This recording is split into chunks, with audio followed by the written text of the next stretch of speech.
आदिया जावेद के हवाले से जो कि जो है पीपल्स पार्टी की एक सीनियर जो है वो रहनुमा है, उन्होंने कहा कि जमात इस्लामी को उन्होंने टारगेट करते हुए नजर आई हैं। उन्होंने कहा कि भुट्टो के नाम से इनको तकलीफ है। तो ये सारी चीज़ों पर बात करते हैं। हमारे साथ मौजूद हैं स्टूडियो से जमात इस्लामी से एडवोकेट सैफुद्दीन साहब। आपकी नज़र से ज़रूर गुजरा होगा ये स्टेटमेंट। देखिए, बात क्या है कि हम तो भुट्टो साहब के नाम की इज्जत बचाने की कोशिश कर रहे हैं, क्योंकि ये लोग भुट्टो साहब का नाम जिस तरह इस्तेमाल कर रहे हैं, इनका भुट्टो साहब से कोई ताल्लुक ऐसे है नहीं। ये सारे के सारे अब भुट्टो साहब का नाम बेच के खा रहे हैं और शारे भुट्टो नाम रख दिया है। अब शारे भुट्टो नाम रखा, लेकिन उसकी इज्जत रख लेते। बिलावल साहब के नाना हैं वो, और अपने ये पार्टी का उनको जद्द अमजद बताते हैं। लेकिन आप बताइए, शारे भुट्टो जो है मलिर एक्सप्रेस से ओरिजिनली है ये। कल वज़ीर आला साहब ने भी मुस्तकिल इसका नाम मलिर एक्सप्रेस से लिया। तो बाहर के वो भुट्टो साहब का नाम इस्तेमाल करने की कोशिश कर रहे हैं। इससे वो चाहते हैं कि सिंध के लोगों की हमदर्दियाँ उनको हासिल हो जाएं। जैसे अजरक वाली प्लेट पे उन्होंने कोशिश की थी, तो अजरक वाली प्लेट लगाने से तो सिंध के मसाइल हल नहीं होते ना।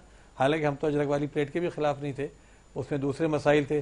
तो हम ये कहते हैं कि भाई आपने भुट्टो साहब का नाम रख दिया मलिर एक्सप्रेस वे का, अच्छी बात है, चलिए रख दिया, लेकिन उसमें करप्शन तो रोक देते। आप देखिए, जब वो बनी पिछली बारिश में भी हुआ, थोड़ी सी बारिश हुई, उसकी सारी की सारी साइड वॉल्स जो हैं वो टूट गई, वो ढह गई सारी की सारी, और तमाम मीडिया पर चली। ठीक है ना। अब ये जो इन्होंने आगे का हिस्सा बनाया है, कायदाबाद से आगे का हिस्सा, उस पर प्रॉपर कारपेटिंग हो चुकी थी सारी की सारी। लेकिन जो काम इन्होंने हब नहर के साथ किया, वही काम इन्होंने यहाँ किया कि मट्टी के ऊपर सड़क बना दी। अब इनके ज़हन में था कि शायद मलिर नदी कभी भरेगी नहीं, या भरेगी 4-6 साल बाद, तो उस वक्त फिर देखा जाएगा, जो भी कोई होगा वो भुगतेगा इसको।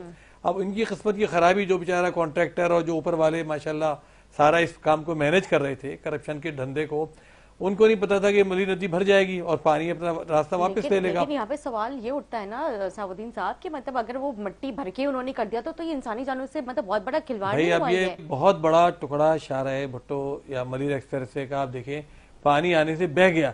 अब उस पर ये मजाक ये कर रहे हैं कि जी सड़क अभी तो काम हो रहा था। भाई काम हो रहा था, आपने कारपेटिंग कर दी थी।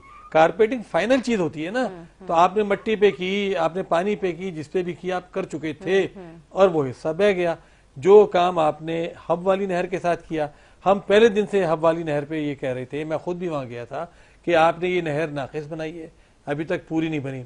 मुर्तज़ा वहाब साहब उस वक्त जो है सफाइयाँ पेश करते रहे, और मैं खुद वहां गया, मैंने उसकी वीडियोस बनाई, डाली, उस पर वो सब नाराज होते हैं।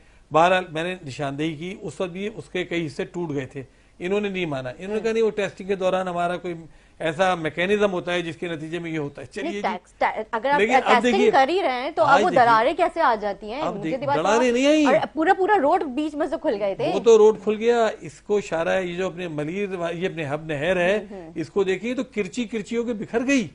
उसका इतना बड़ा टुकड़ा, जो टुकड़े उसके पड़े हुए हैं, आज डॉन अखबार ने में अपने मेट्रो वाले पेज पर पूरी इतनी बड़ी तस्वीर लगाई है।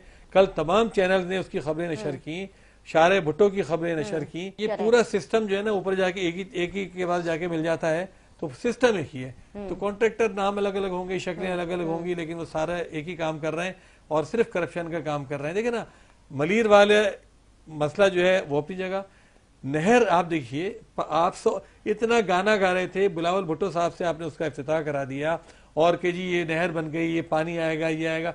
अबे वो पानी आया तो पानी टूट गई। वो जैसे ही बारिश आई, और वो नहर जो पहले भी टूटी, जब मैंने निशानदेही की तो नहीं माने, अब दोबारा टूट गई। हर सड़क का ये हो रहा है। जहांगीर रोड आप देख लीजिए, 5वीं मरतबा बनी, 5वीं मरतबा फिर टूट गई।